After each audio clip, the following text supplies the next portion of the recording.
Баяғыда бір үйрек болыпты. Ол көлдегі екі аққуды көре алмапты. Бұлар менен неге сәнді, неге әдемі? Жұрт оларды жақсы көреді, атпайды. Аққу неткен бақытты құс деп қызғаныпты. Аққуды көре алмаған үйрек бір күні түлкіні көріп: "Түлкі, түлкі, сен неге мына семіз аққуларды жемейсің?" дейді.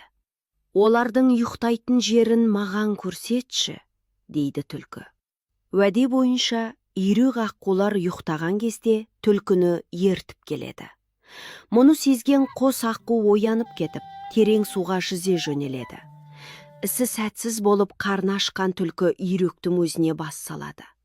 "Біреуге ор қазсаң өзің түсесің" деген осы.